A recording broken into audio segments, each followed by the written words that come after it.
स्थानिक शासन संस्था काय बघितलं आपण? स्थानिक शासन संस्था कोणत्या? ग्रामीण. शहरी शासन संस्था कोणत्या? शहरी. नगरपंचायत, नगर परिषद आणि महानगरपालिका या शहरी. ग्रामीण मध्ये कोणत्या येतात? स्थानिक शासन संस्था ग्रामीण मध्ये ग्रामपंचायत, पंचायत समिती, जिल्हा परिषद. म्हणजे ग्रामीण भागाचा जो शासन कारभार आहे तीन संस्थेच्या मार्फत चालतो. ग्रामीण गाव पातळीवर काय असतं बेटा? ग्रामपंचायत.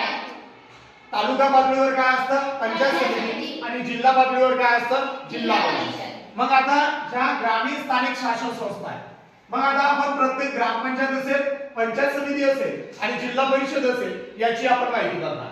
आता ग्रामपंचायत मध्ये कमीत कमी सदस्य संख्या आणि जास्तीत जास्त सदस्य संख्या किती असते? सदस्य संख्या किती असते? 7 ते 17. कमीत कमी किती पाहिजे? 7. जास्तीत जास्त 17. आता मी सांगितलं होतं तुम्हाला की एखाद्या गावात जर ग्रामपंचायत आपल्याला स्थापन करायची आहे तर त्या ठिकाणी कमीत कमी किती लोकसंख्या पाहिजे? तिथं 600 लोकसंख्या असेल तर त्या ठिकाणी काय स्थापन होतं बेटा? ग्रामपंचायत. 600 ते 1500 लोकसंख्या असेल तर सदस्य संख्या किती असतं? 7. आणि त्याच्यानंतर 1500 वाढत जाणार आणि किती संख्या वाढत जाणार? पण प्रत्येक 1500 मागे 2. बरोबर आहे. म्हणून ग्रामपंचायत मध्ये कमीत कमी 7, जास्तीत जास्त 17 सदस्य असतात. आता पदाधिकारी म्हणजे लोकप्रतिनिधी. पदाधिकारी म्हणजे लोकप्रतिनिधी. मग आता पदाधिकारी जर बघितलंय ग्रामपंचायतला लोकप्रतिनिधी कोण असतं बेटा? पदाधिकारी सरपंच आणि उपसरपंच. कोण असतं? सरपंच आणि उपसरपंच. आणि शासनाचा अधिकारी जो या सर्वांवर देखरेख करतो तर शासनाचा अधिकारी ग्रामपंचायत लेवलला कोण असतो बेटा?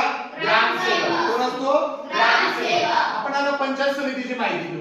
पंचायत समिती कोणत्या लेवलला असते बेटा? तालुका लेवलला.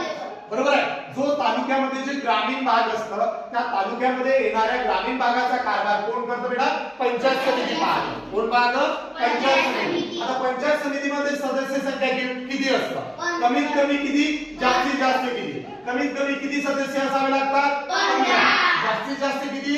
45. मग आता तुम्हाला वाटत असेल की 15 मग 45 आणि 15च का किंवा 15 मग आपल्याच मनाला घ्यायची असते का? तर असं नाही. लोकसंख्येनुसार असतं. जसं आपण ग्रामपंचायतचं बघितलं, लोकसंख्या वाढली, सदस्य संख्या वाढली. आता तिरखेडीची जर सदस्य संख्या बघितली बेटा तर तिरखेडीची सदस्य संख्या 7.